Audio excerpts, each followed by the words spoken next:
Hello दोस्तों, स्वागत है आपका अपना चैनल सक्सेस हमेशा पर। और मैं आपके सामने आज एक ऐसा टॉपिक लेकर आया हूँ जो टॉपिक जो है सेमेस्टर एग्ज़ाम, जो कि पॉलिटेक्निक सिविल सेकंड सेमेस्टर के एग्ज़ाम के लिए बहुत ही इम्पोर्टेंट रोल करती है। ये सेमेस्टर एग्ज़ाम में अक्सर बहुत बार पूछे गए हैं और सर्विस टेंशन के बारे में मैं आप लोगों के साथ में चर्चा करने वाला हूँ। और सर्विस टेंशन क्या होता है इसके बारे में बताऊंगा। तो चलिए दोस्तों, मैं स्टार्ट करता हूं। तो देखिए, सरफेस टेंशन कहने का मतलब, सरफेस मतलब सतह, टेंशन कहने का मतलब तनाव, सतही तनाव। इसको सूचित किया जाता है अंग्रेजी अल्फ़ाबेट की कैपिटल टी से। तो surface tension is a property, ये सरफेस टेंशन किसी भी लिक्विड प्रॉपर्टी का, लिक्विड मैटर का एक ऐसा प्रॉपर्टी होता है रुके हुए अवस्थे में। ये सरफेस टेंशन उसी अवस्था में हम स्टडी करेंगे जब कोई जो लिक्विड है वो रेस्ट में रहेगा। तो रेस्ट में रहेगा और liquid surface tends to occupy करेगा मिनिमम सरफेस। कोई भी सरफेस जो है वो अपने आप में सोचता है हम बहुत ही कम सतह को घेरें। उसी कारण से, इसी वजह से वो जो सरफेस का ऊपर वाली लेयर है वो अपने खींचा खींची के कारण से वो एक दूसरे से वो क्या हो जाता है, एक लेयर ऊपर में बना लेता है।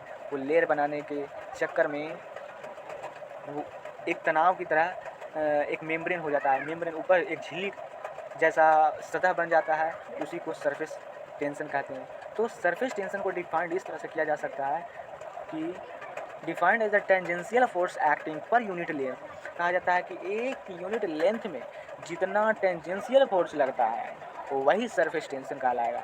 इसका यूनिट का बात किया जाए तो न्यूटन पर मीटर है। डायमेंशन की बात किया जाए तो M t-2 है, यानी ML0T-2 है। तो और ये वेक्टर क्वांटिटी है या स्केलर क्वांटिटी, तो इसको कहा जाएगा स्केलर क्वांटिटी। और ये स्केलर नहीं रहेगा तो इसको हम टेंसर क्वांटिटी भी कह सकते हैं। तो liquid drop take spherical shape due to surface tension. हम देखे होंगे अक्सर जब बारिश पड़ता है तो बारिश की जो बूंदें होती है अक्सर स्फेरिकल, वाटर ड्रॉपलेट जिसको हम अंग्रेजी में बोला जाए तो स्फेरिकल दिखती है। बारिश की बूंदें स्फेरिकल यानी गोलाकार हमेशा रहती है। क्यों? क्योंकि उसमें सरफेस टेंशन होता है। वो चाहता है कि हम मिनिमम जगह को, मिनिमम वॉल्यूम, मिनिमम मास में, मिनिमम जो अवस्था है, मिनिमम स्पेस है, उसमें हम मैक्सिमम मास को हम एडजस्ट कर लें। इसी के वजह से उसमें तनाव पैदा होता है। तो अब इसके बाद में हम चर्चा करेंगे angle of contact. Angle of contact क्या होता है? ये एंगल ऑफ कांटेक्ट किसी भी सरफेस टेंशन के अंदर में ही हम चर्चा करेंगे, यानी कहने का मतलब किसी भी लिक्विड में ही चर्चा करेंगे।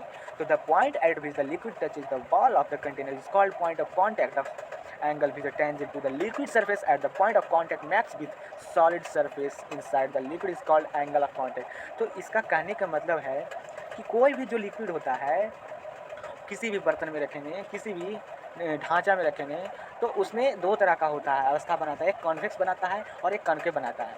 तो उसमें यदि उसके टचिंग पॉइंट पर एक टेंजेंट खींचा जाए और टेंजेंट खींच करके जो सरफेस होता है जिसमें हम लिक्विड रखे हैं, वो सरफेस से और टेंजेंट के बीच में जो एंगल बनता है वही एंगल ऑफ कांटेक्ट कहला जाएगा। तो एक बात है, इसमें कॉन्वेक्स और कॉन्केव बनता क्यों है? तो हम आप लोगों को ये बात बता दूं कि जिस लिक्विड का डेंसिटी कम होगा वो अवतल बनाएगा, यानी कॉन्केव बनाएगा, और कॉन्वेक्स बनाएगा। और उत्तल कहने का मतलब जिसका डेंसिटी ज़्यादा होगा वो कन्वेक्स कन्वेक्स की तरह वो लिक्विड अपना स्टेट को दिखाएगा किसी भी बर्तन में। तो यदि हम बता देते हैं एंगल ऑफ कांटेक्ट जो है मतलब आधारित कुछ प्रॉपर्टी होता है कि यदि 90 डिग्री से कम रहेगा थीटा एंगल ऑफ कांटेक्ट, यानी कहने का मतलब एक्यूट एंगल रहेगा, तो कोहेसिव प्रॉपर्टी जो है कम रहेगा। किसके अपेक्षा में, किसके तुलना में? तो एडहेसिव फोर्स की तुलना में।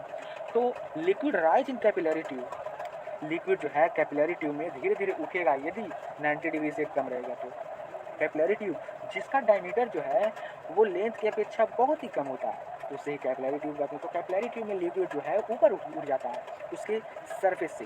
तो वाटर वेट द ग्लास, क्योंकि कोहेसिव प्रॉपर्टी कम है, एडहेसिव प्रॉपर्टी ज़्यादा है, तो वाटर जो है ग्लास को वेट कर देगा, गीला कर देगा। अब यदि 90 डिग्री से ज़्यादा है एंगल ऑफ कांटेक्ट तो कोहेसिव प्रॉपर्टी इसमें ज़्यादा होगा, एडहेसिव प्रॉपर्टी कम होगा, तो इसको जो है बर्तन को वेट नहीं करेगा। Liquid fall in capillary tube, liquid जो है वो सरफेस से नीचे फॉल डाउन हो जाएगा।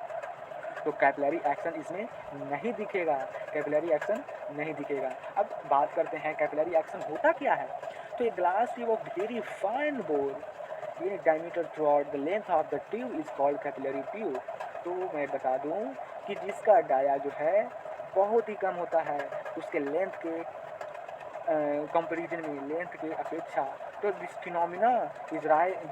Phenomena of rising and falling of liquid in a capillary tube is called capillarity.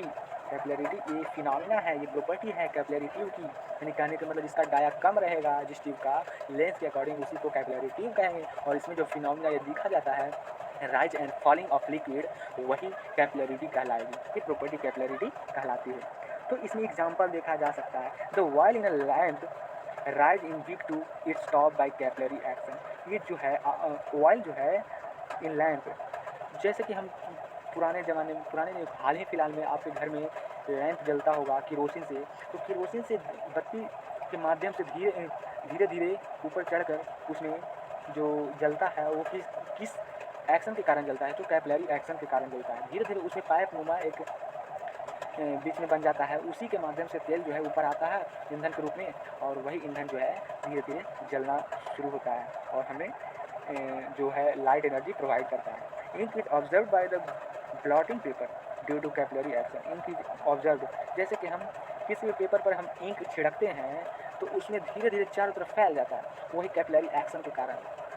तो ये सारा ये सब फिनोमेना जो है कैपिलरी एक्शन फिनोमेना है, कैपिलरिटी कहला सकते हैं, मतलब इसको कह सकते हैं। तो अब बात रही एसेंट फार्मूला क्या है। तो कैपिलरी एक्शन, तो एसेंट फार्मूला क्या होता है। एसेंट फार्मूला हम कैपिलरी एक्शन के अंदर ही स्टडी करते हैं। तो सीधा सीधा इससे पूछा जाएगा कैपिलरी एसेंट फार्मूला क्या होता है, डिसेंट फार्मूला क्या होता है। तो इसका सीधा सीधा इसका फार्मूला रट लेना है, क्योंकि हमें इसमें डेरिवेशन नहीं पूछा गया है। तो सीधा सीधा एच बराबर, यानी जो सरफेस से यहाँ पड़ी ये और ये दोनों बीच में है, यहाँ से यहाँ तक, वो इसके बीच में डिस्टेंस जो है, हाइट जो है, इसी के बारे में पूछा गया है। तो जो टेंशन इसमें पैदा होता है, टी बराबर टेंशन है, थीटा बराबर उसका एंगल ऑफ कॉन्टैक्ट है, आर है जो ये कैपिलरी ट्यूब का रेडियस है, रो है जो डेंसिटी है, और जी जो है ग्रेविटेशनल फोर्स है। तो ये सारा मिलाकर के इसका फार्मूला बन जाता है H is equals to 2t cos theta divided by r rho g. तो इस तरह से अब है effect of temperature and impurities.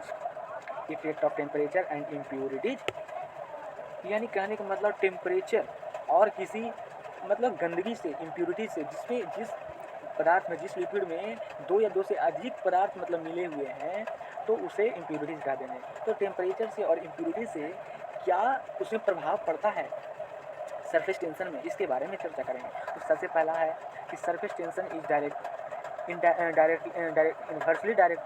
Inversely proportional to temperature, या इसको बोल सकते हैं surface tension is directly proportional to 1/टेम्परेचर। यानी टेम्परेचर बढ़ेगा तो सरफेस टेंशन जायज़ सी बात है कि घट सकता है। जैसा कि हम देखते हैं कि कहीं भी हम, जैसे मधु हो गया, शहद होता है, उसको हम गर्म करते हैं तो धीरे धीरे पिघलता है। कहने का मतलब पहले उसमें सरफेस टेंशन ज़्यादा होता है, और यदि उसमें टेम्परेचर देते हैं तो सरफेस टेंशन उसमें घट जाता है, थोड़ा सा ज़्यादा लिक्विड की तरह हो जाता है, पतला सा हो जाता है। कहने का मतलब उसमें सरफेस टेंशन घट जाता है। तो सरफेस टेंशन जैसे ही बढ़ेगा तो फॉलिंग टेम्परेचर घटेगा तभी बढ़ेगा।